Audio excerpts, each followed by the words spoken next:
So last में lecture हमने hydrogen peroxide देखा था। हाइड्रोजन पेरोक्साइड में हमने देखा था physical properties of hydrogen peroxide. Okay, उसके बाद देखा था methods of preparation of hydrogen peroxide. उसमें हमने देखा था हाइड्रोजन पेरोक्साइड में हमने दो मेथड आई थिंक देखा था। एक देखा था मर्क्स मेथड। ओके, सो जो मर्क्स प्रोसेस था वो था Na2O2 प्लस H2SO4, ये वाली प्रोसेस थी। ओके, सो Na2O2 sodium peroxide plus H2SO4, तो हमें मिल जाता है Na2SO4 Na2SO4 plus H2O2 hydrogen peroxide उसके साथ मिल जाता है। So this is our marks method for preparation of hydrogen peroxide. These are the laboratory method.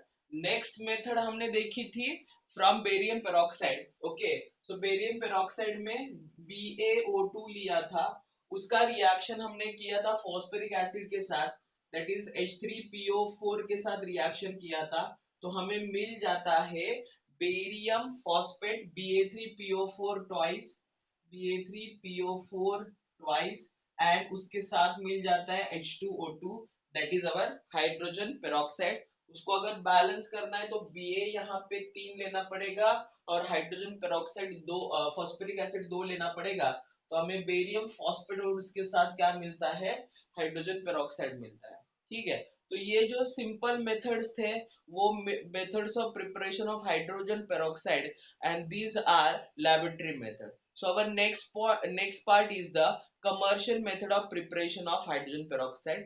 Commercial method में हमें जब कोई चीज लार्ज क्वांटिटी में प्रिपेयर करनी होती है, मतलब इंडस्ट्री में प्रिपेयर करनी होती है, तो कमर्शियल मेथड बोलते हैं उसको, लार्ज क्वांटिटी में। तो हमें ये बात ध्यान में रखना होता है कि अगर कमर्शियल मेथड हो तो हमारा रॉ मटेरियल जो होता है वो सस्ता होना चाहिए। ठीक है, तो ये आपको ध्यान में रखना है। ठीक है, तो कैसे होगा कमर्शियल मेथड, तो मैं जस्ट नेक्स्ट हेडिंग दे देता हूँ, this is my commercial method.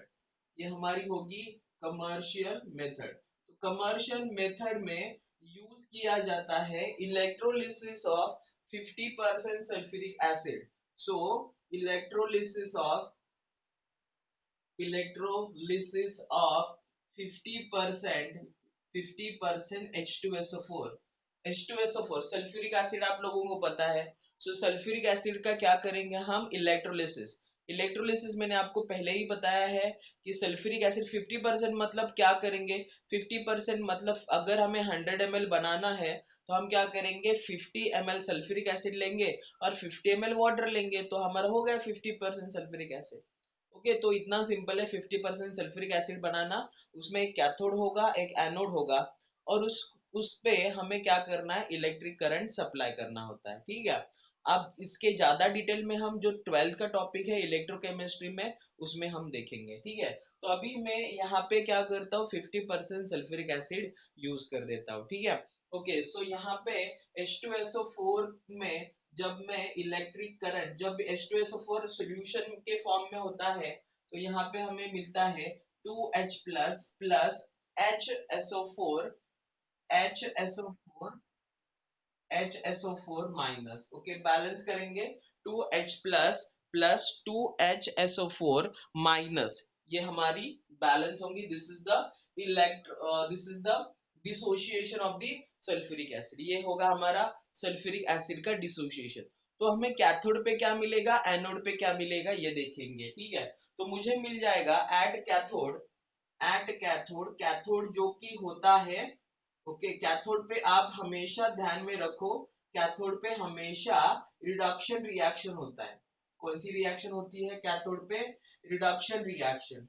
What is mean by reduction reaction, reduction reaction is the gain of electron. Electron जब गेन होता है तो रिडक्शन रिएक्शन, आपने ऑक्सीडेशन रिडॉक्स रिएक्शन में भी पढ़ा होगा।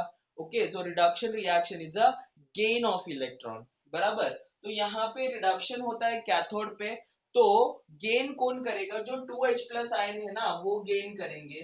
सो 2H plus it access the 2 electron, then it form simple H2 मिलेगा ना आप लोगों को। ओके, सिंपल H2 मिलेगा। देखो ये प्लस और माइनस न्यूट्रलाइज हो जाएंगे, बराबर, तो हमें मिल जाएगा H2। ओके, तो बहुत सिंपल है, हाइड्रोजन गैस हमारे कहाँ पे मिला, कैथोड पे मिला। ठीक है, एनोड पे क्या मिलेगा, देखो एनोड पे जैसे रिडक्शन रिएक्शन कैथोड पे हो गए, वैसे ही उसके अपोजिट ऑक्सीडेशन रिएक्शन कहाँ पे होगी, एनोड पे होगी। तो एनोड पे होगी ऑक्सीडेशन रिएक्शन, एनोड पे होगी ऑक्सीडेशन रिएक्शन। ठीक है, तो एनोड पे बचा हुआ 2HO4 2HSO4 minus 2HSO4 minus, anode पे ऑक्सीडेशन, ऑक्सीडेशन मतलब लॉस ऑफ इलेक्ट्रॉन, तो ये इलेक्ट्रॉन लूज करेगा, कितने इलेक्ट्रॉन लूज करेगा, 2 इलेक्ट्रॉन लूज करेगा। देखो यहाँ पे 2n माइनस बराबर 2 माइनस मतलब 2 इलेक्ट्रॉन लॉस हो गए, तो यहाँ पे 2 इलेक्ट्रॉन लॉस होंगे, so there is a loss of 2 electron.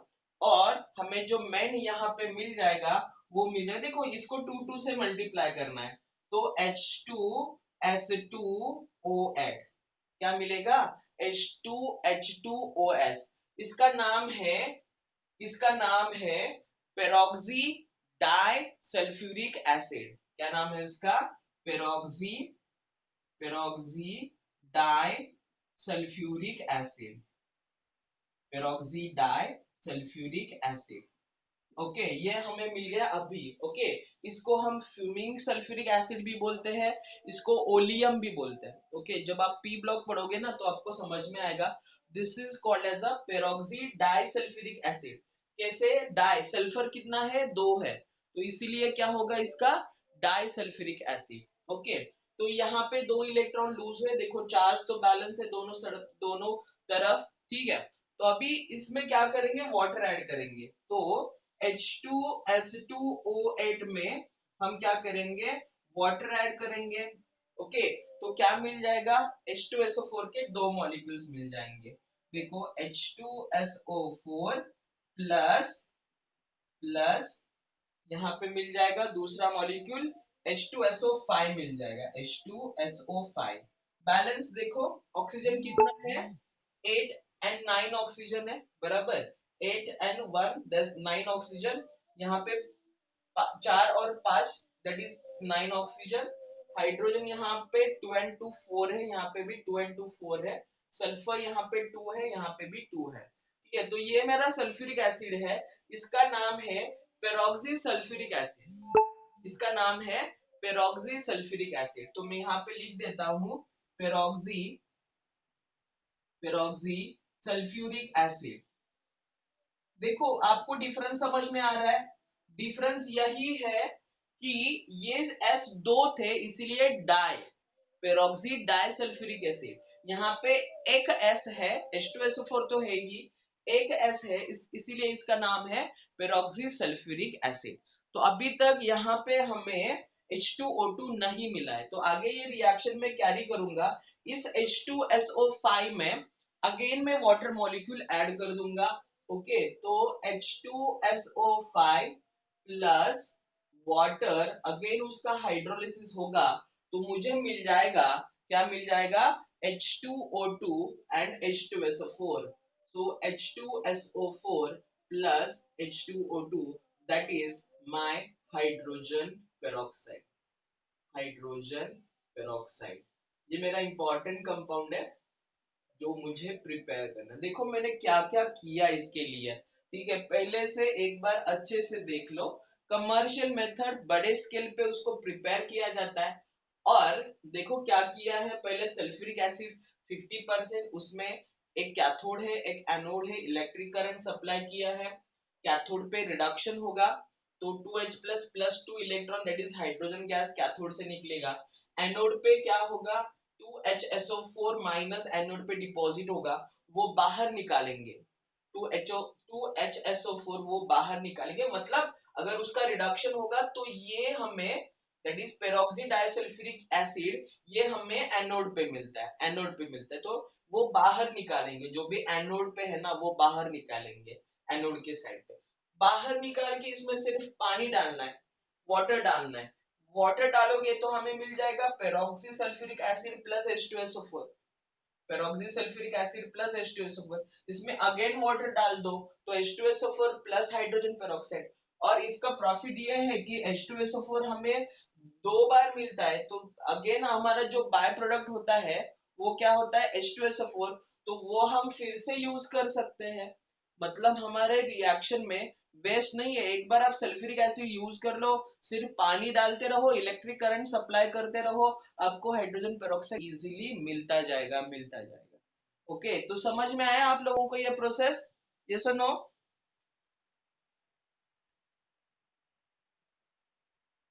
Okay, so take a screenshot, screenshot ले लो इसका।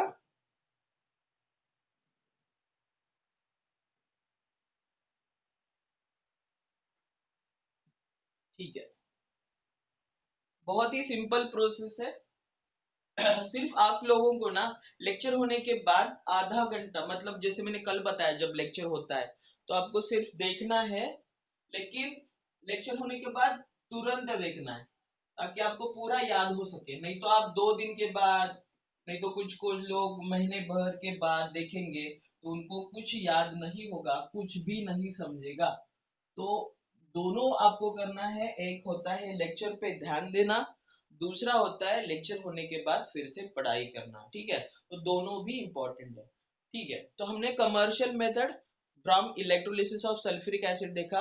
कमर्शियल मेथड में सेकेंड मेथड है from 2 ethyl anthraquinol, from from 2 ethyl from 2 ethyl anthraquinol, एंथ्राक्विनोल।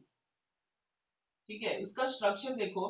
देखो, अगर एक बेंजीन रिंग होती है ना, आपने अरोमेटिक कंपाउंड में भी पढ़ा होगा या नहीं मुझे मालूम नहीं है, लेकिन अगर एक रिंग होगी तो हम उसको बेंजीन बोलते हैं। 2 रिंग होते हैं अरोमेटिक तो हम उसको बोलते हैं, क्या बोलते हैं?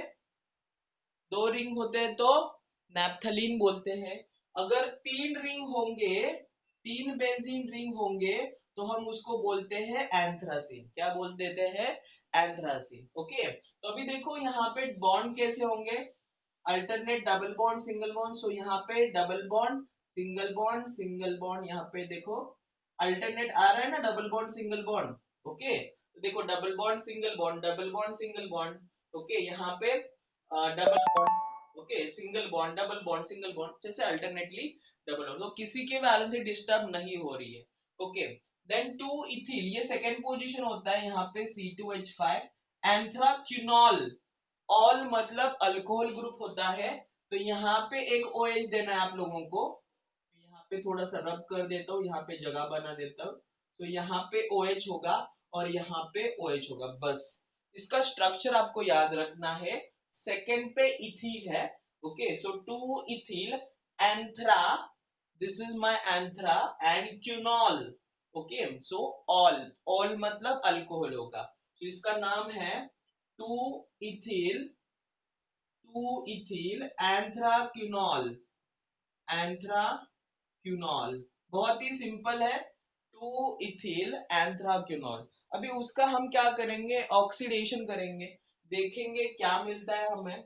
ओके, तो ये रिवर्सिबल प्रोसेस है, इसका ऑक्सीडेशन करेंगे और रिवर्सिबल में रिडक्शन करेंगे, मैं बताऊंगा आगे। तो जब मैं उसका ऑक्सीडेशन करूंगा तो देखो मुझे क्या मिल जाएगा। सेम स्ट्रक्चर, ठीक है, यहाँ पे C2H5, इसमें कोई चेंज नहीं है। बॉन्ड अंदर के जो है उसमें भी कोई चेंज नहीं है यहाँ पे, लेकिन यहाँ पे ना ये H H चले जाते हैं। ओके, तो यहाँ पे मिलता है हमें double bond O। Okay, sorry, यहाँ पे, हाँ, तो यहाँ पे डबल बॉन्ड O मिल देता है, यहाँ पे मिलता है double bond O, double bond O। Okay, और यहाँ पे मतलब क्या क्या चला गया, 2 H, इसके 2 H, ये O यहाँ पे ही है, डबल बॉन्ड, डबल बॉन्ड मतलब अल्कोहल का कीटोन में कन्वर्ट हो गया है, तो ये कीटोन हो गया double bond O, double bond O। ठीक है, तो ये 2 H किसके साथ चले जाएंगे, 2 ऑक्सीजन के साथ चले जाएंगे, तो मुझे मिल जाएगा H2O2। ओके, इसका नाम है क्यूनोन। जब कीटोन होता है तो हम उसको बोलते हैं ओन, सफिक्स होता है तो ओन होता है, तो इसका नाम है 2 ethyl 2 ethyl एंथ्रा anthraquinone, 2 ethyl anthraquinone. देखो बहुत ही इंटरेस्टिंग रिएक्शन है, कुछ डिफिकल्ट नहीं है, सिर्फ ये कंपाउंड लेना है, उसको ऑक्सीडेशन करना है, ऑक्सीडेशन करके ये क्विनोन मिल जाएगा, उसके साथ पेरोक्साइड बाहर चला जाएगा। फिर से आपको ये मिलना है तो उसको इसका रिडक्शन करो, इसका रिडक्शन करो। रिडक्शन के लिए H2PT तो हमें पता है, hydrogen is a good reducing agent, तो अगेन रिडक्शन करो तो आपको ये मिल जाएगा, अगेन ऑक्सीडेशन करो तो ये मिल जाएगा, फिर पेरोक्साइड मिल जाएगा। तो आपको ये सिर्फ रिवर्स करना होता है, और इससे कंटिन्यूअसली आपको क्या मिलता है, by product H2O2, that is my hydrogen peroxide. तो बहुत ही सिंपल, दो कमर्शियल हाइड्रोजन। आप लेक्चर पे नहीं थे क्या कल के?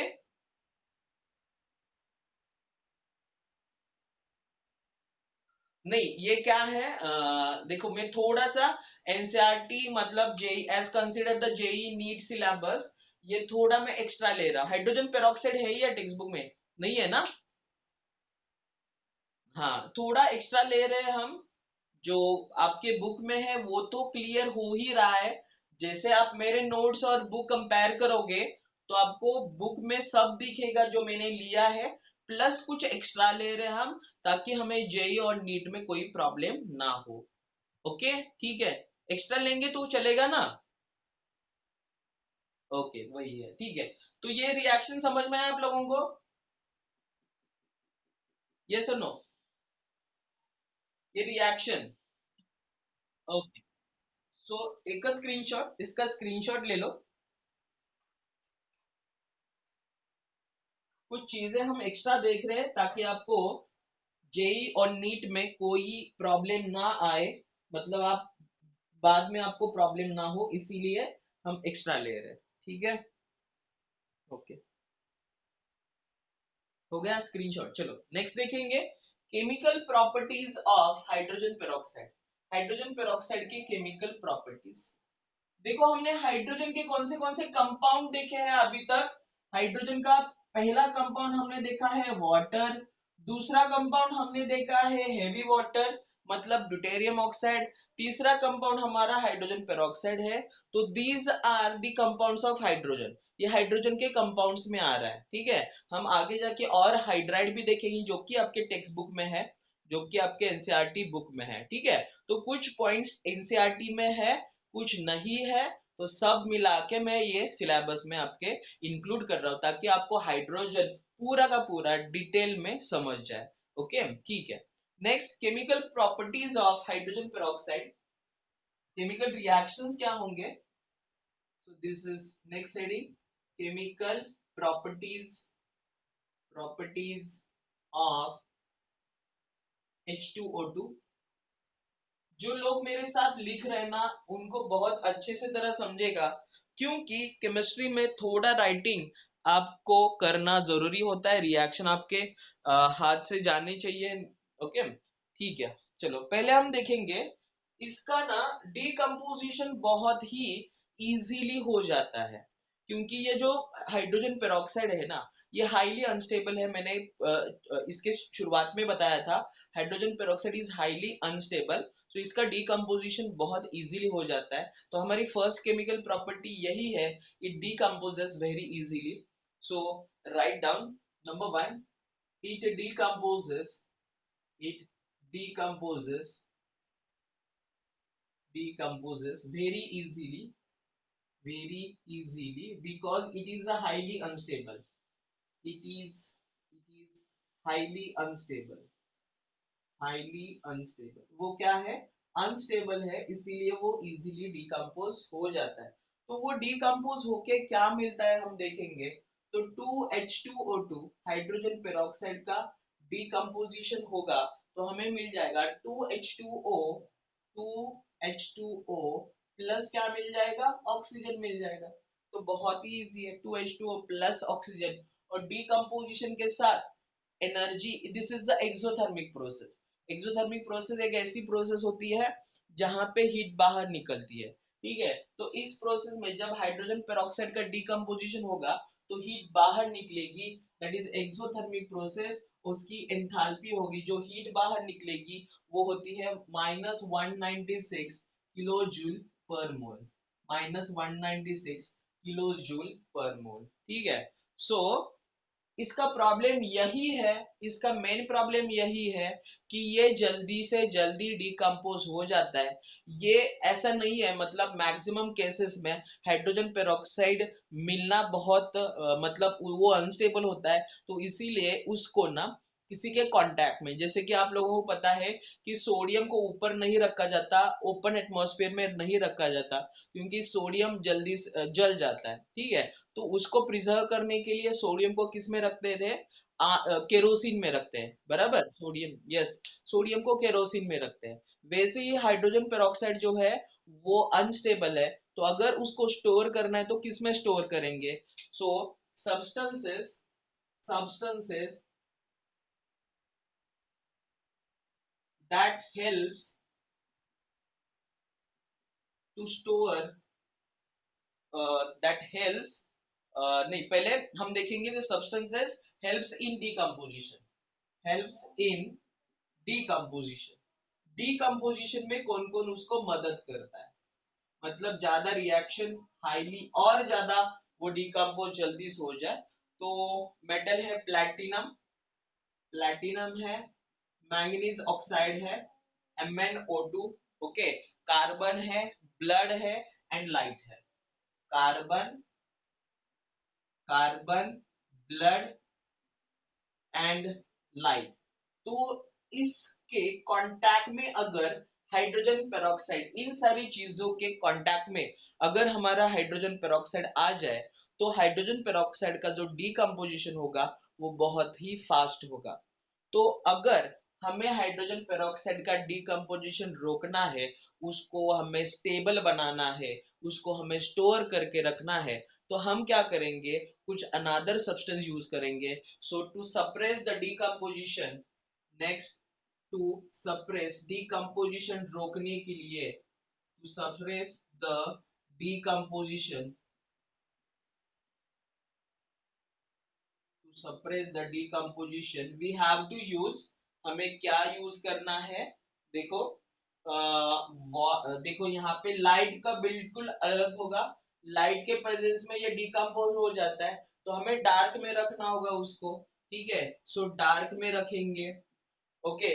दूसरा होगा अल्कोहल में रख सकते हैं, वैक्स में रख सकते हैं, फॉस्फोरिक एसिड में रख सकते हैं, wax, phosphoric acid, phosphoric acid, glycerine में रख सकते हैं उसको, ग्लिसरीन में रख सकते हैं ताकि वो जल्दी से डिकम्पोज ना हो। ठीक है। तो अगर मैं डार्क में, वैक्स के प्रेजेंस में, फॉस्फोरिक एसिड के प्रेजेंस में या फिर ग्लिसरीन के प्रेजेंस में हाइड्रोजन पेरोक्साइड कर रख दूं, तो वो डिकम्पोज होके मुझे H2O एंड ऑक्सीजन नहीं देगा, मतलब उसका डिकम्पोजिशन नहीं होगा, वो ज्यादा स्टेबल फॉर्म में मिलेगा। ठीक है। समझ में आ रहा है आप लोगों को? यस और नो? यस और नो? ओके, ठीक है। नेक्स्ट हम रिएक्शन देखेंगे, acidic nature of hydrogen peroxide. तो second reaction is acidic nature of, acidic nature of hydrogen H2O2, acidic nature of hydrogen peroxide.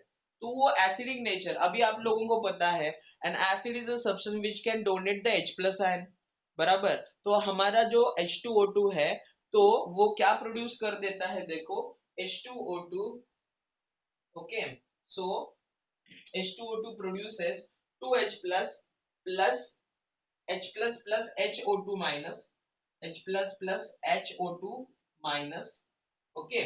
तो यहाँ पे वो H प्लस आयन प्रोड्यूस कर रहा है, और जो substance H plus ion produce कर देते हैं वो क्या होते हैं, एसिडिक इन नेचर। सो यहाँ पे ये H प्लस आयन प्रोड्यूस कर रहा है, इसका मतलब वो कैसा होता है, एसिडिक इन नेचर होता है। ठीक है। और एक डिकम्पोजिशन हम देखेंगे, H2O2, H2O2 second type of decomposition, so it gives 2H plus O2 minus, okay, 2H plus O2 minus। तो यहाँ पे भी दो हाइड्रोजन 2H प्लस मिल रहा है, तो ये कैसे बिहेवियर दिखाता है, acidic behaviour. So since H2O2 gives H plus ion, hence hence it is acidic in nature. ये कैसे नेचर में कैसा है, एसिडिक है, क्योंकि वो क्या कर रहा है, H प्लस आयन प्रोड्यूस कर रहा है, ठीक है। और बेस के साथ रिएक्शन करूंगा मैं, देखो H2O2 प्लस, अगर मैं इसका NaOH के साथ रिएक्शन कर दूं तो NaOH, तो मुझे मिल जाएगा वाटर, ओके। तो देखो अभी क्या बचेगा, Na NaOH NaOH2O, sorry, not the H2O, H2O2, okay, so H2O2 plus NaOH मुझे मिल जाएगा NaHO2 plus water, ठीक है। तो ये देखो, ये रिएक्शन हमें क्या इंडिकेट कर रही है, when acid react with base it produced salt and water, बराबर। So this reaction is known as a neutralisation reaction, बराबर। ये तो आपको बेसिकली आपने 9th या 8th में भी पढ़ा होगा, when acid reacts with the base then produces salt and water. तो जब वो, इसका मतलब अगर वो बेस के साथ रिएक्ट हो जाता है तो हमें देता है सॉल्ट एंड वाटर, मतलब उसका बिहेवियर कैसा है, यस, एसिडिक बिहेवियर है। समझ में आ रहा है। तो ये रिएक्शन सारी इंडिकेट कर रही है कि जो हमारा H2O2 है उसका नेचर कैसा है, एसिडिक है। तो फिर से एक बार देख लो, H2O2 डिकम्पोजेस वेरी इजीली, तो अगर उसको डिकम्पोजिशन बढ़ाना है तो ये सब्सटेंस आप यूज करोगे, उसका डिकम्पोजिशन घटाना है तो ये सब्सटेंस आप यूज करोगे। H2O2 एसिडिक नेचर दिखाता है तो ये दो रिएक्शन में वो H प्लस दे रहा है, मतलब वो एसिडिक है। और बेस के साथ अगर वो रिएक्ट हो रहा है तो वो दे रहा है sodium hydrogen oxide, that is a one type of salt, उसका नाम है सोडियम हाइड्रोपेरोक्साइड, इसका नाम लिख लो आप, सोडियम हाइड्रोपेरोक्साइड, सोडियम हाइड्रोपेरोक्साइड। तो ये जो हाइड्रोपेरोक्साइड है ये एक टाइप का सॉल्ट है, तो अगर ये सॉल्ट एंड वाटर दे रहा है तो वो क्या है, एसिडिक इन नेचर है, ठीक है। समझ में आ रहा है आप लोगों को, ओके। तो स्क्रीनशॉट ले लो जल्दी से, हम बहुत ही स्मूथ एंड स्टेडी जा रहे हैं। अगर कोई आपके टेक्स्ट बुक में रिएक्शन नहीं है तो आप लोग लिख लो या फिर स्क्रीनशॉट ले लो, तो आपको बाद में ये फायदा होगा, ठीक है। ओके, चलो नेक्स्ट देखते हैं हम प्रॉपर्टीज, केमिकल प्रॉपर्टीज बहुत इंपॉर्टेंट है हाइड्रोजन पेरोक्साइड के, ठीक है, ओके।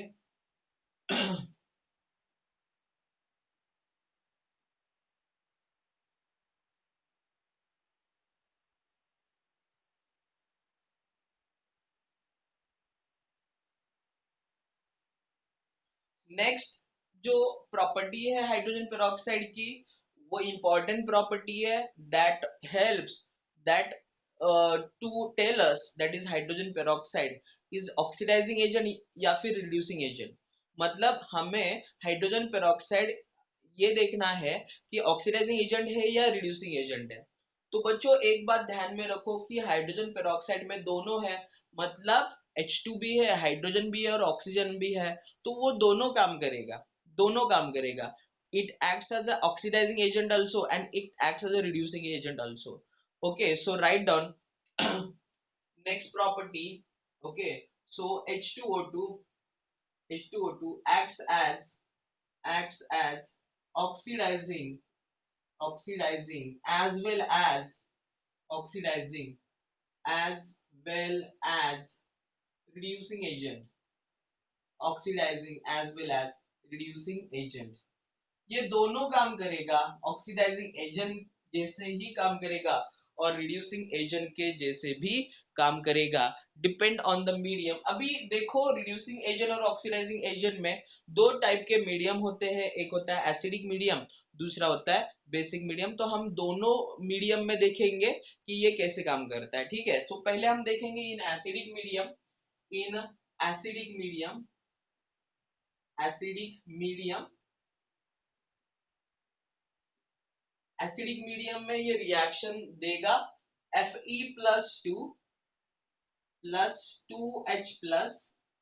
एसिडिक मतलब 2H प्लस, मीडियम है ये, मीडियम का H प्लस है। सो Fe+2 मेरे पास फेरिक आयन है, ओके, फेरस आयन है और उसका फेरिक आयन होगा। सो Fe+2 plus 2H plus plus H2O2 plus H2O2, it gives Fe+3 plus 2H2O plus 2H2O। तो यहाँ पे ये जो आयन है ना Fe+2 होता है तो उसको बोला जाता है फेरस आयन, और Fe+3 होता है तो उसको बोला जाता है फेरिक आयन। तो देखो इस यहाँ पे Fe+2 का +3 हुआ है, मतलब यहाँ पे Fe का ऑक्सीडेशन हुआ है, बराबर, Fe का ऑक्सीडेशन हुआ है। तो यहाँ पे जो हमारा हाइड्रोजन पेरोक्साइड है वो कौन सा काम कर रहा है, it acts as a oxidising agent in acidic medium. Okay, तो एसिडिक मीडियम में ऑक्सीडाइजिंग एजेंट के जैसे काम कर रहा है, ठीक है। बेसिक मीडियम में हम देखेंगे, बेसिक मीडियम में इन बेसिक मीडियम या फिर अल्कलाइन मीडियम भी बोल सकते हो आप लोग, इन बेसिक मीडियम, ओके, रिएक्शन कैसी होगी, सेम रिएक्शन लिख देता हूं मैं, 2Fe+2 2Fe+2 plus 2H2O, sorry, plus H2O2 plus H2O2, it gives me 2Fe+3 2Fe+3। देखो रिएक्शन +2 का +3 हो रहा है, ओके, एंड मुझे मिलेगा यहाँ पे 2OH माइनस, +2OH-, ठीक है। तो सेम यहाँ पे काम कर रहा है ऑक्सीडाइजिंग एजेंट, इसने इसका ऑक्सीडेशन किया, +2 का हो गया +3, +2 का हो गया +3। समझ में आ रहा है आप लोगों को? यस, यस और नो? ओके, ठीक है। अभी हम देखेंगे, ये हमें ऑक्सीडाइजिंग नेचर देखा, अभी हम देखेंगे reducing nature. Okay, so next reducing nature और रिड्यूसिंग एजेंट,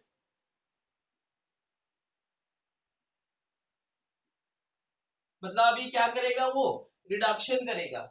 यहाँ पे वो ऑक्सीडेशन कर रहा था तो अभी वो रिडक्शन भी करेगा। तो मैं एक सिंपल रिएक्शन लिख देता हूं, HOCl hypochloride, okay, plus H2O2 plus H2O2, तो मुझे मिल जाएगा यहाँ पे H3O plus H3O plus plus Cl minus plus Cl minus plus O2 plus O2। Okay, तो थोड़ा सा ध्यान दो यहाँ पे, HOCl में Cl का ऑक्सीडेशन स्टेट कितना होगा, what is the oxidation state of Cl in HOCl? आपने रिडॉक्स रिएक्शन अगर पढ़ा है कि नहीं, रिडॉक्स रिएक्शन, यस और नो?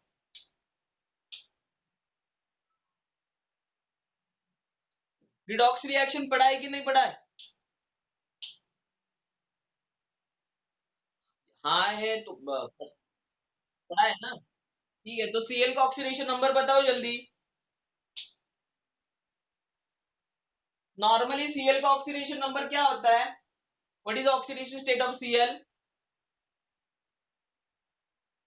ओके, नॉर्मली -1 होता है, लेकिन HOCl में उसका ऑक्सीडेशन नंबर कितना है, +1 है। बिल्कुल सही आंसर बताया है।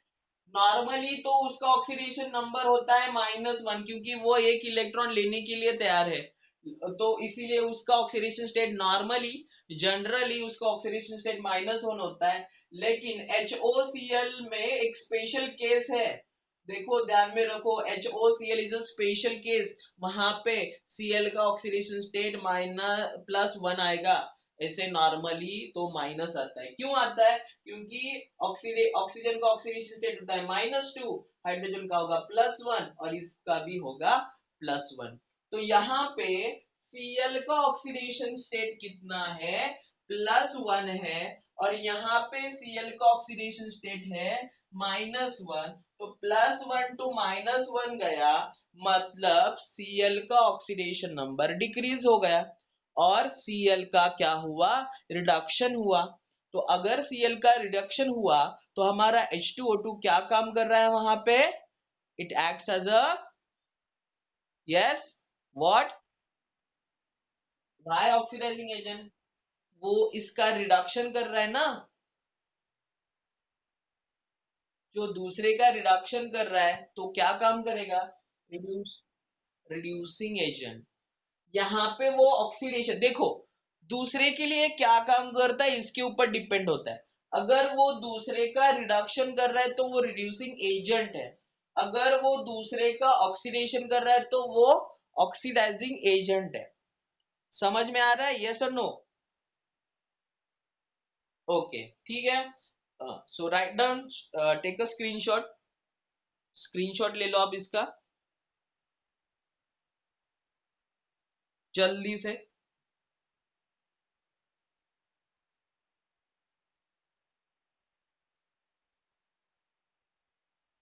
लास्ट में इंपॉर्टेंट मतलब यूजेस देखेंगे हम इसके, तो यही राइट साइड पे मैं लिख देता हूं uses, uses of hydrogen peroxide, uses. Okay, तो hydrogen peroxide is used for hair bleach. मालूम है हाइड्रोजन पेरोक्साइड हेयर ब्लीचिंग के लिए यूज होता है। जो लोग पार्लर में जाते हैं ना उनको पता है कि जब पार्लर में कलर करते हैं ना बाल को, ठीक है, तो वो थोड़ा सा हाइड्रोजन पेरोक्साइड डालते हैं। और आप सिंपली हाइड्रोजन पेरोक्साइड अगर ऐसे लोगे और बालों पे लगाओगे तो आपके बाल क्या हो जाएंगे? रेडिश कलर के हो जाएंगे, ठीक है। फिर बाद में वो गोल्डन करते करते पूरा बालों का मतलब खराब हो जाते हैं, ठीक है। तो ये है इसका यूज है, it is used for hair bleach, hair को ब्लीच करने के लिए। नेक्स्ट, सेकेंड यूज है, it is used as a disinfectant. Disinfectant जब आप ड्रेसिंग करते हो, हाँ, अगर कोई आप लोगों को जख्म होती है तो आप हाइड्रोजन पेरोक्साइड यूज करके, मतलब जब ड्रेसिंग होता है तो वहां पे हाइड्रोजन पेरोक्साइड पहले लगाया जाता है, उसको डिसइंफेक्टेंट किया जाता है, फिर बाद में दवाई लगाया जाता है, ठीक है। Next, it is also used as antiseptic, antiseptic, antiseptic. Disinfectant और एंटीसेप्टिक में फर्क है। डिसइंफेक्टेंट मतलब इन्फेक्शन होने के बाद लगाते हैं, वो डिसइंफेक्टेंट। एंटीसेप्टिक मतलब डिसइंफेक्शन ना हो इसीलिए हम एंटीसेप्टिक यूज करते हैं, तो ये दोनों में फर्क है। डिसइंफेक्टेंट अलग है, एंटीसेप्टिक जब एक बार इन्फेक्शन हो गया तो उसके बाद डिसइंफेक्टेंट लगाएंगे। एंटीसेप्टिक जो कोई भी हैंड वॉश वगैरह लगाते हो तो वो एंटीसेप्टिक होता है, मतलब इन्फेक्शन ना हो। और it is used to control pollution, to control pollution, pollution control करने के लिए इसका यूज होता है। Next, it is used as a bleaching agent, bleach करने के लिए। ब्लीच मतलब क्या होता है? सिंपल, ब्लीचिंग मतलब removal of colour, colour remove करना है, ब्लीच करना है। आप फेस का ब्लीच करते हो मतलब रिमूवल ऑफ कलर, जो डार्क स्पॉट है, वो चेहरे पे जो गंदगी है, जो मिट्टी है वगैरह वगैरह, यस।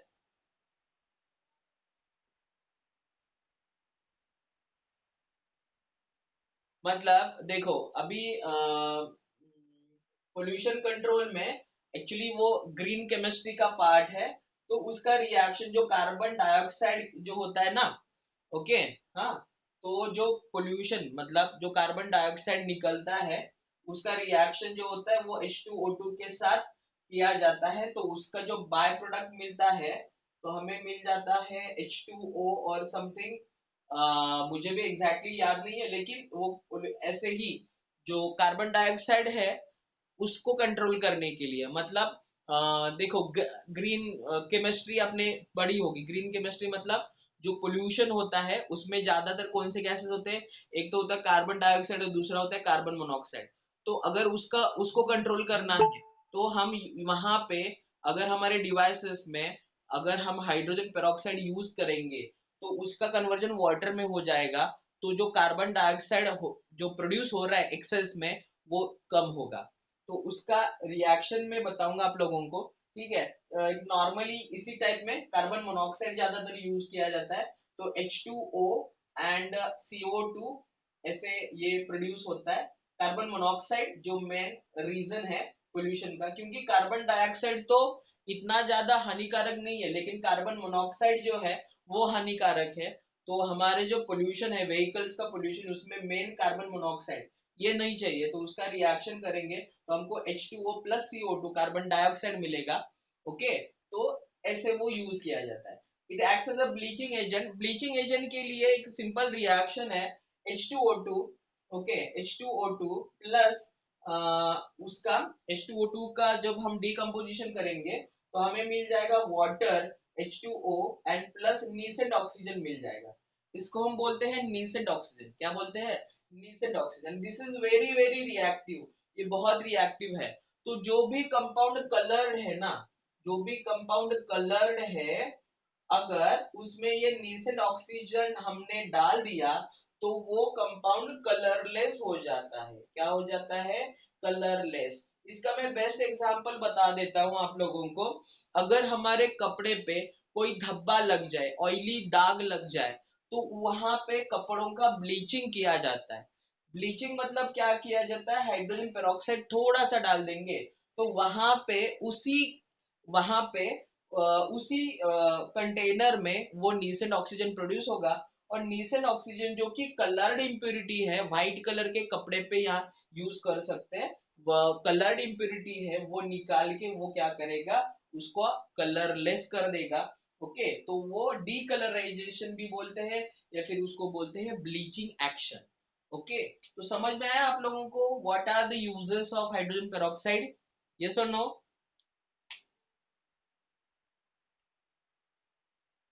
समझ में आ रहा है ना? यस और नो? हाँ, ठीक है। स्क्रीनशॉट ले लो जल्दी से, जल्दी से स्क्रीनशॉट ले लो। ठीक है, चलो हम आगे देखते हैं। हमारे next compound that is called as a hydride, उसको हम बोलेंगे हाइड्राइड।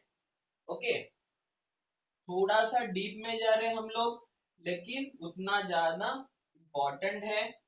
हमारे पास अभी बहुत टाइम है, तो हम अच्छे से, धीरे से, वेरी नीटली, क्लीनली पढ़ाई कर सकते हैं। ओके,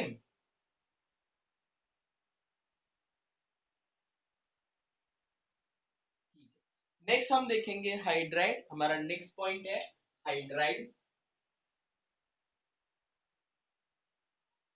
हाइड्राइड्स, तो हाइड्राइड के बारे में हमने अभी तक देखा है कि जब भी हाइड्रोजन कोई एलिमेंट के साथ कंबाइन हो जाता है तो हम उसको बोलते हैं हाइड्राइड। सो मैं डेफिनेशन लिखता हूं।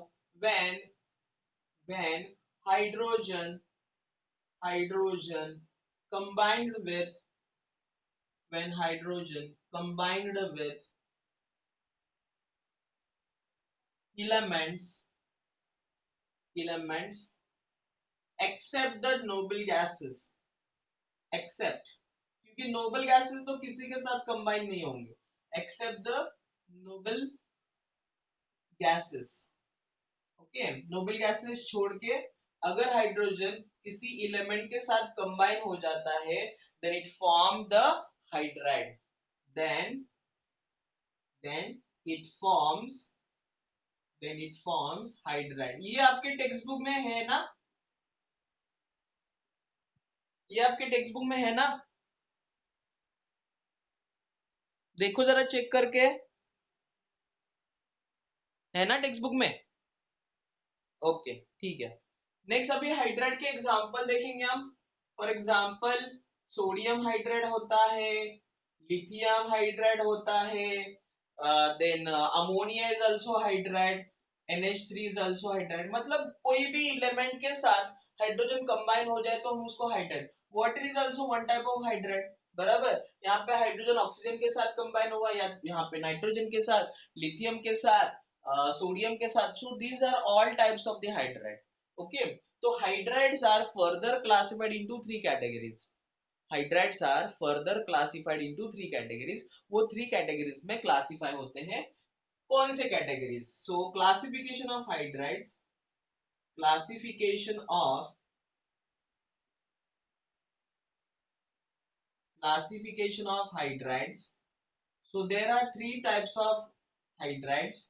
Number one, it is the ionic hydride. Ionic hydride. Ionic hydride. Number two, that is covalent hydride. Covalent. Covalent hydride. And number three, that is metallic or interstitial hydride. Metallic, metallic or interstitial hydride. Interstitial hydride. ये तीनों type हम एक एक करके देखेंगे.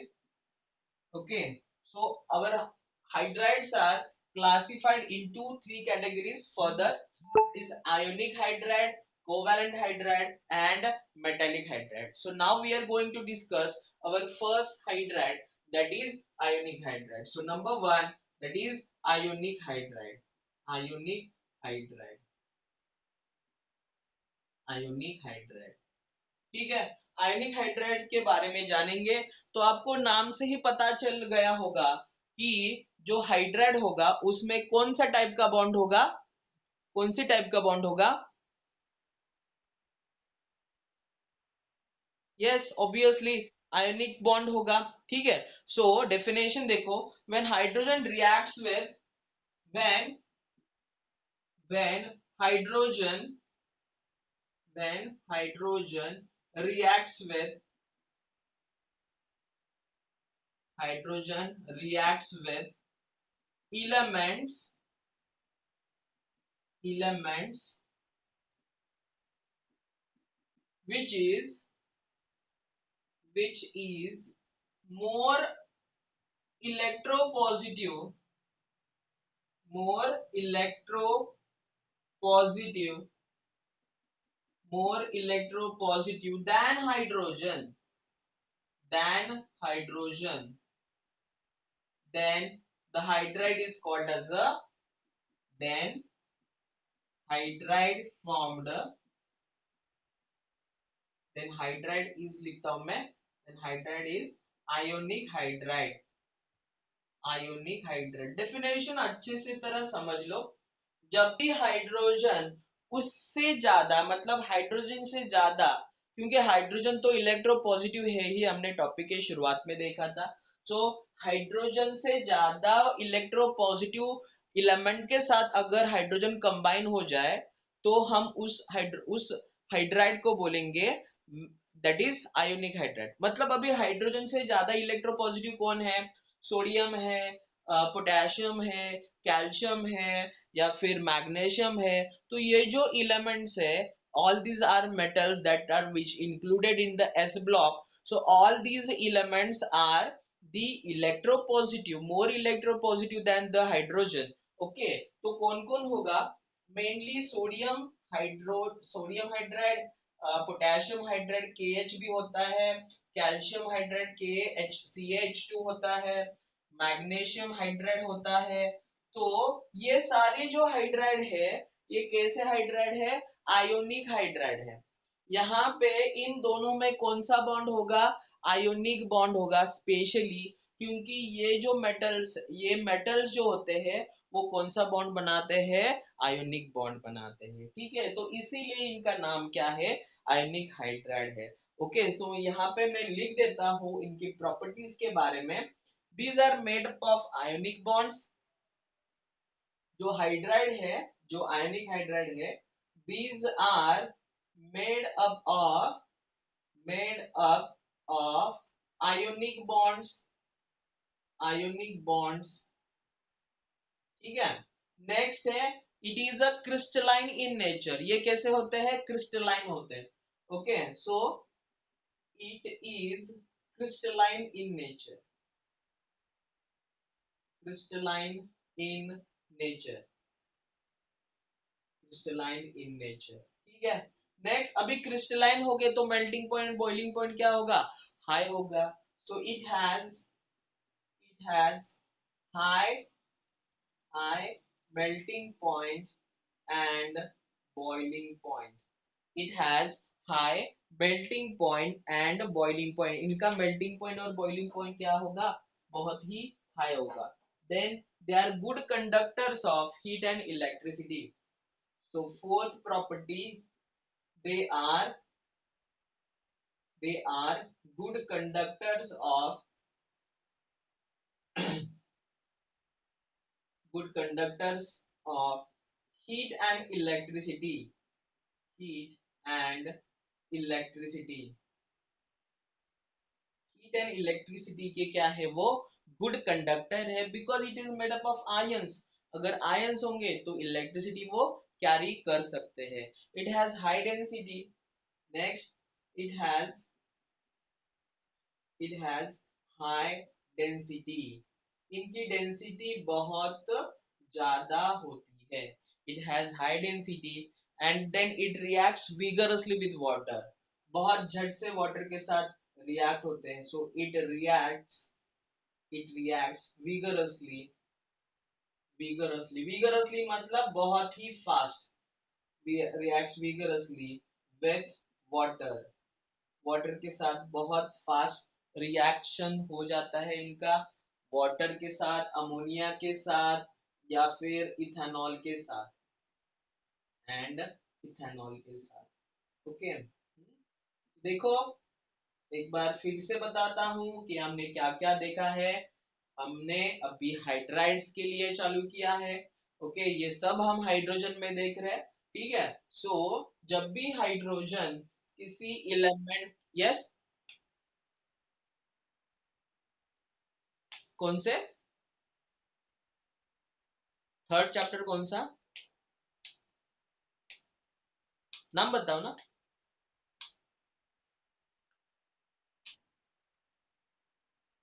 हाँ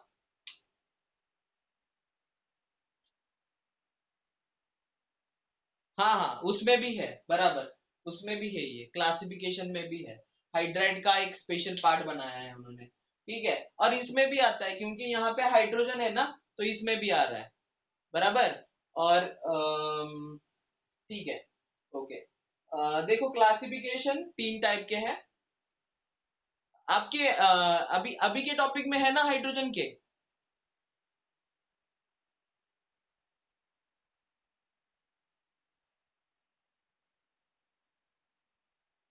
क्या है,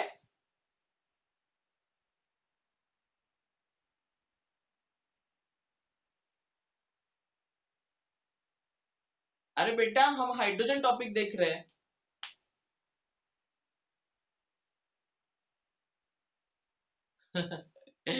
तुमको पता है ना हम कौन सा टॉपिक देख रहे हैं, हाइड्रोजन, सब हाइड्रोजन के बारे में पढ़ रहे हैं। हाँ हाँ हाँ, कंफ्यूज मत होना, हम हाइड्रोजन टॉपिक के बारे में जान रहे हैं।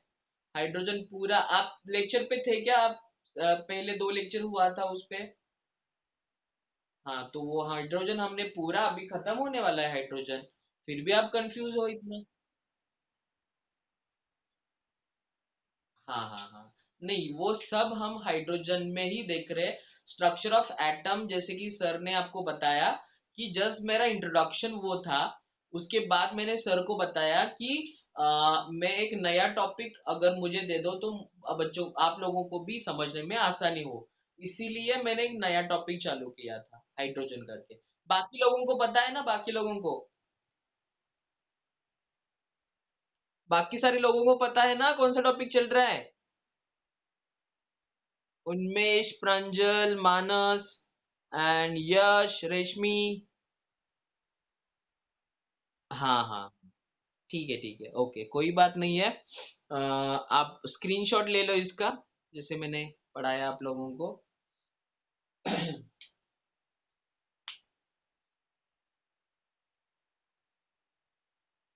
तो स्क्रीनशॉट ले लो एक बार।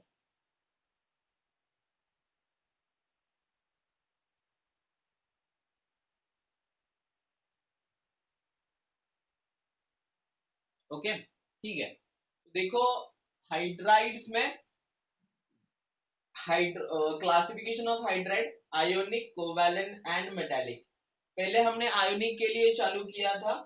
So when hydrogen reacts with the element, which is more electropositive than the hydrogen. तो ये हमें मिला।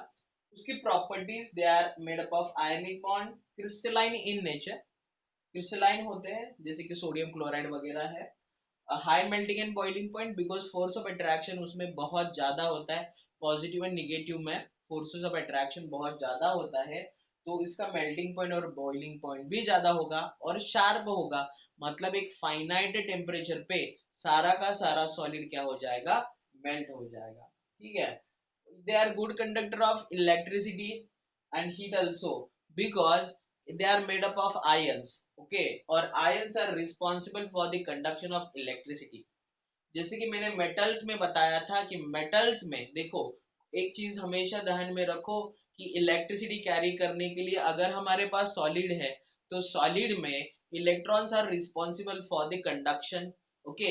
लेकिन इलेक्ट्रॉन्स आर एवरीवेयर, प्लास्टिक में भी इलेक्ट्रॉन्स होते हैं, तो इसका मतलब वो गुड कंडक्टर है क्या, नहीं है।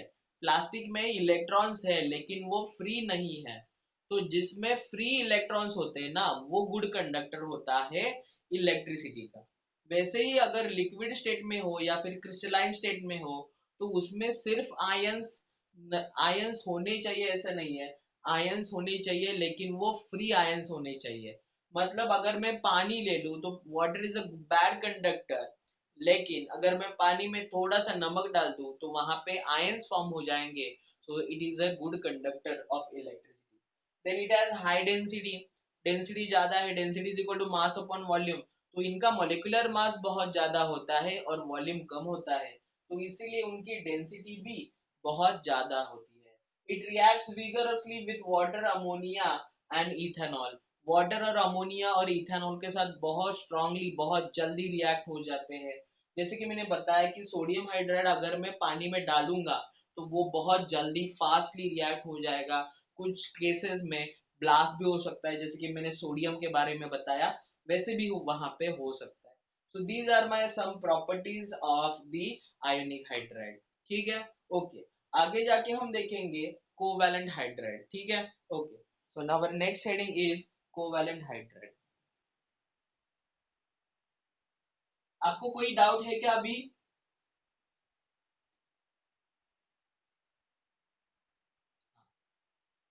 आप एक बार हाइड्रोजन टॉपिक मतलब बुक ओपन करके देखोगे ना तो आपको पूरा समझ में आएगा हाइड्रोजन। और हाइड्रोजन के बाद हमारा ग्रुप वन और उसके बाद ग्रुप टू होता है। So that all are included in inorganic chemistry. Inorganic chemistry के ये सारे पार्ट है। हाइड्रोजन का स्पेशल टॉपिक क्यों है? क्योंकि हाइड्रोजन के इंपॉर्टेंट यूजेस है, हाइड्रोजन के कुछ एनोमलस बिहेवियर है, हाइड्रोजन के प्रॉपर्टीज अलग है, इसीलिए हाइड्रोजन का एक स्पेशल टॉपिक बनाया है। ओके। आगे जाके हम जब S block and P block देखेंगे तो हम ग्रुप वाइज स्टडी करेंगे। ओके, मतलब 11th और 12th में आपका पूरा पीरियोडिक टेबल हो जाता है। ओके, मतलब अगर 11th में आपका जो group one and group two that is S block होगा, पी ब्लॉक के कुछ ग्रुप्स होंगे, ग्रुप 13 एंड 14, 13 14 15, और 16 17 18 जो ग्रुप होंगे वो 12th में। और डीएनएफ ब्लॉक मतलब सारा का सारा पीरियोडिक टेबल, उनके सारे प्रॉपर्टीज, उनके सारे केमिकल रिएक्शंस आपके 11th और 12th में इनऑर्गेनिक केमिस्ट्री में हो जाते हैं। ठीक है, तो वही है, बाकी कुछ एक्स्ट्रा कुछ नहीं है, सब वही पे है, सब वही पे पढ़ना है और आपको अच्छे से पढ़ना है बस। कुछ इंटरेस्टिंग चीजें मैं बता रहा हूँ जो कि आपके सिलेबस में नहीं है लेकिन कॉम्पिटिटिव में आ सकता है। आप अगर यूनिवर्सल बुक देखोगे, एररलेस आपने देखा है, एररलेस है क्या किसके पास, एररलेस का बुक, एररलेस? हाँ, तो आप एररलेस देख लो। अगर आपने एररलेस मतलब जेई नीट के लिए मैं जो बुक प्रिफर करता हूँ वो एररलेस है, यूनिवर्सल पब्लिकेशन का एररलेस।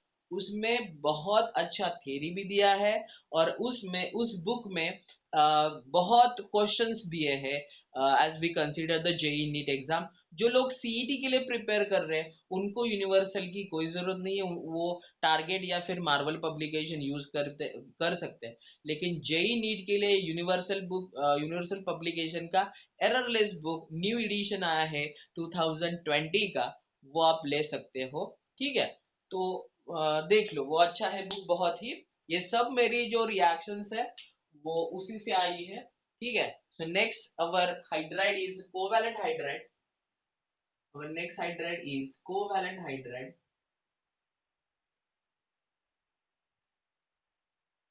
कोवैलेंट हाइड्राइड, ठीक है। अभी कोवैलेंट हाइड्राइड मतलब जब देखो आयोनिक हाइड्राइड में मैंने क्या बताया था, जब हाइड्रोजन उससे ज्यादा इलेक्ट्रोपॉजिटिव एलिमेंट के साथ कंबाइन हो जाए, जब हाइड्रोजन उससे ज्यादा इलेक्ट्रोपॉजिटिव एलिमेंट के साथ कंबाइन हो जाए तो वो आयोनिक हाइड्राइड होता है। अभी क्या होगा, हाइड्रोजन कंबाइन होगा उससे कम मतलब इलेक्ट्रोनेगेटिव एलिमेंट के साथ। Okay so right when hydrogen reacts with when hydrogen reacts with hydrogen reacts with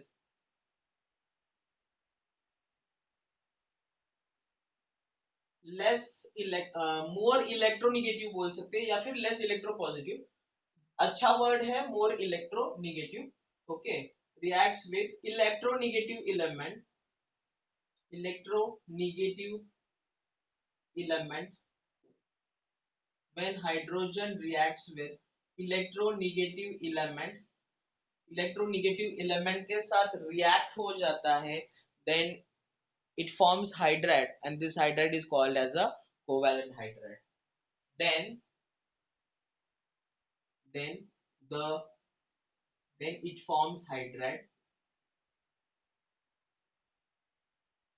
then it forms hydride which is called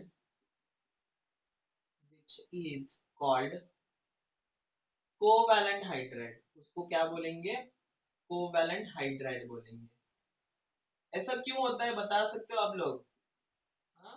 देखो अभी ना जो नॉन मेटल्स है मतलब यहाँ पे अभी जो एग्जाम्पल देखे थे हमने, जो आयोनिक हाइड्राइड में वो क्या देखे थे, सारे मेटल के एग्जाम्पल देखे थे।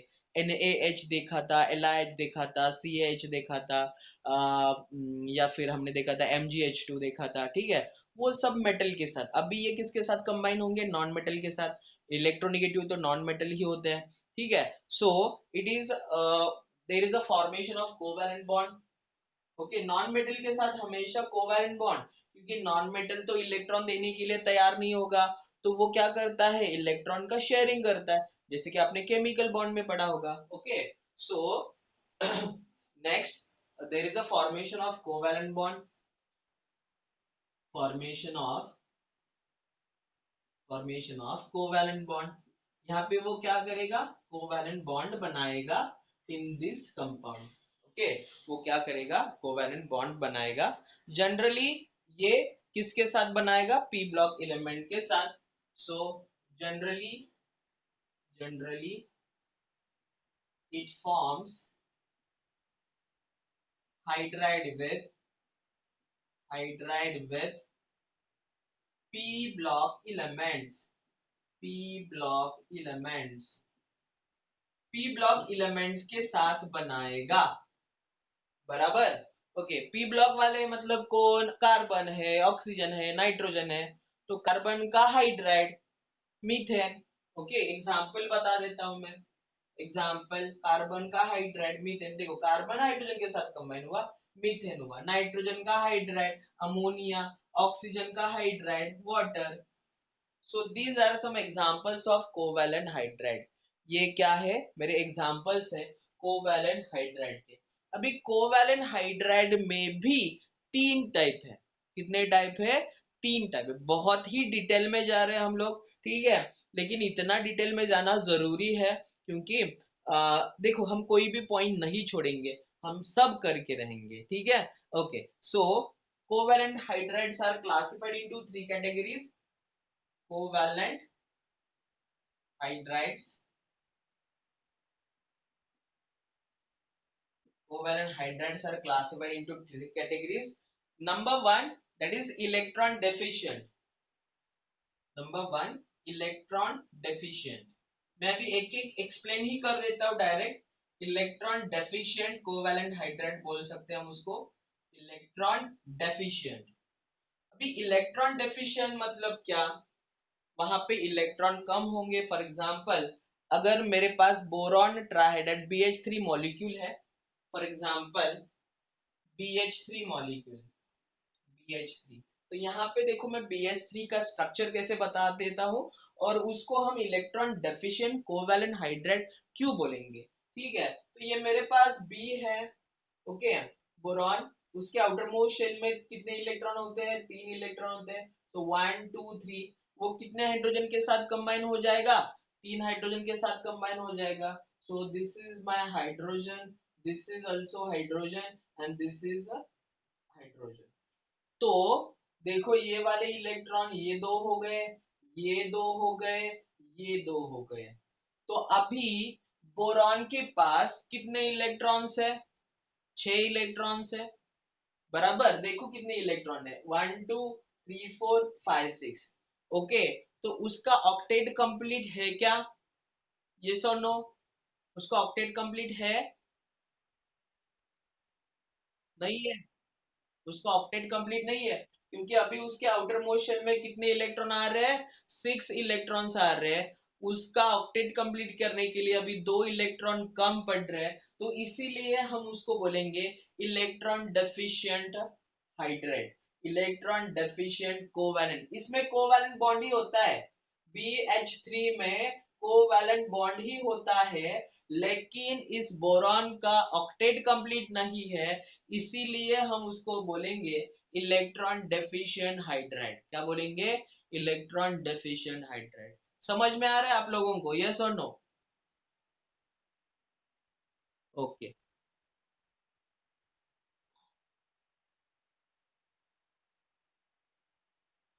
नेक्स्ट, सेकंड, हमारा सेकंड हाइड्राइड होगा electron precises hydride, electron प्रिसाइजेस।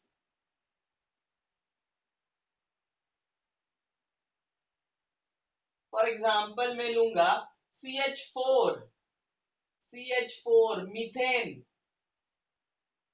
Methane is also hydride, क्योंकि कार्बन किसके साथ कंबाइन है, हाइड्रोजन के साथ। तो देखो कार्बन के आउटर मोस्ट शेल में 4 इलेक्ट्रॉन्स है, हाइड्रोजन के आउटर मोस्ट शेल में भी देखो यहाँ पे हाइड्रोजन आया, यहाँ पे हाइड्रोजन, तो कार्बन के आउटर मोस्ट शेल में कितने इलेक्ट्रॉन आ गए, कितने इलेक्ट्रॉन आ गए, 8 इलेक्ट्रॉन आ गए, यस और नो, 8 इलेक्ट्रॉन्स आ गए उसके आउटर मोस्ट शेल में।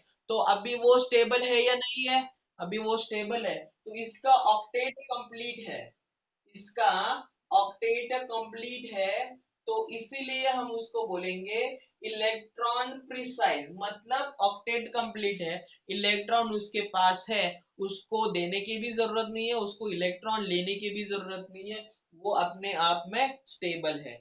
नेक्स्ट हमारा थर्ड है electron reach, electron reach covalent hydride, electron reach covalent hydride.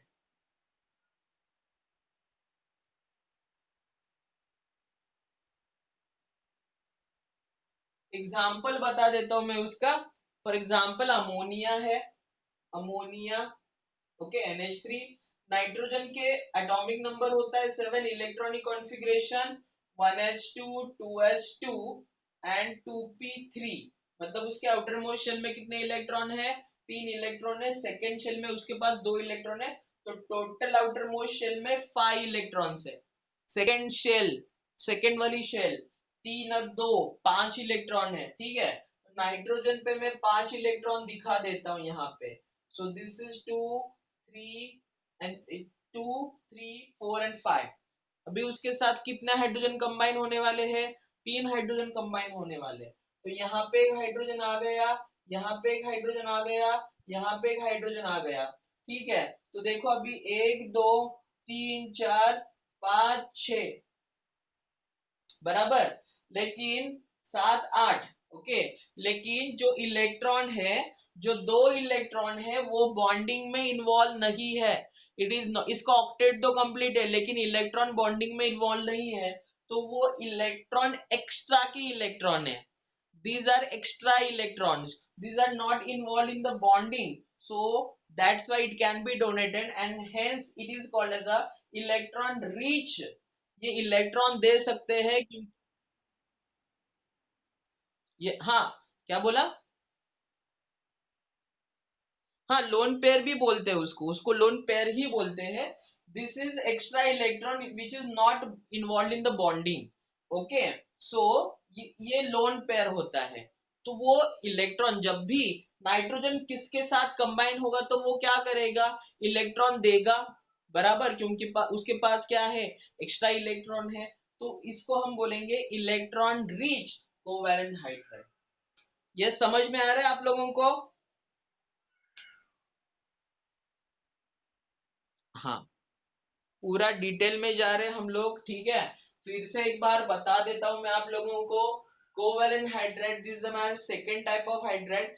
Main hydride में पहले हमने देखा आयोनिक हाइड्राइड, उसके बाद हम देख रहे हैं कोवेलेंट हाइड्राइड। कोवेलेंट हाइड्राइड मतलब हाइड्रोजन इलेक्ट्रोनिगेटिव एलिमेंट के साथ कंबाइन हो जाता है, मतलब पी ब्लॉक वालों के साथ कंबाइन हो जाता है, ठीक है। इसमें भी अगेन थ्री टाइप है: electron deficient covalent hydride, electron precise covalent hydride, and electron rich covalent hydride. These all are included in your textbook topic hydrogen, है ना, आप देख लो, ये है आपके टॉपिक में, ठीक है। ओके, सो यहाँ पे इलेक्ट्रॉन कम पड़ रहे इसीलिए उसको इलेक्ट्रॉन डेफिशिएंट, यहाँ पे बिल्कुल बराबर है तो इसको हम बोलेंगे इलेक्ट्रॉन प्रिसाइसेस। यहाँ पे क्या हो रहा है, ज्यादा हो रहा है इलेक्ट्रॉन, ऑक्टेट तो कंप्लीट है लेकिन एक ये इलेक्ट्रॉन बॉन्डिंग में इन्वॉल्व नहीं है तो इसीलिए इसको हम बोलेंगे इलेक्ट्रॉन रिच कोवैलेंट हाइड्राइड, ठीक है। So these all types are the involve in the hydride, ठीक है। इसकी प्रॉपर्टीज के बारे में हम देखेंगे तो सारे के सारे, अब आयोनिक प्रॉपर्टीज है ना, आयोनिक कंपाउंड्स, आयोनिक हाइड्राइड, उसके बिल्कुल अपोजिट प्रॉपर्टी दिखाएगा ये, आयनिक कंपाउंड के बिल्कुल अपोजिट प्रॉपर्टी दिखाएगा। तो इसमें स्पेशली होता है कोवैलेंट बॉन्ड, वो तो मैंने लिखा है। It has low melting and boiling point, it has low melting point and boiling point. Next, it has low density, बिल्कुल आयनिक के opposite, it has low density, it has low density, density उसकी कम होगी। और क्या बता सकते हैं, बताओ आप लोग, गुड कंडक्टर या बैड कंडक्टर क्या होंगे? Okay, so they are, exactly, they are bad conductor, bad conductor of electricity, electricity के बैड कंडक्टर है क्योंकि इलेक्ट्रॉन्स तो नहीं है उनके पास, बराबर, ठीक है, कोवैलेंट बॉन्डेड है, इलेक्ट्रॉन का शेयरिंग होता है, तो बैड कंडक्टर्स ऑफ इलेक्ट्रिसिटी। तो ये हमने अभी के लेक्चर में देखा है। हमारा टाइम कितना हुआ है देखता हूँ मैं एक बार, ठीक है, इट्स 8:52, ठीक है। ओके, तो सारा समझ में आ रहा है आप लोगों को, यस और नो?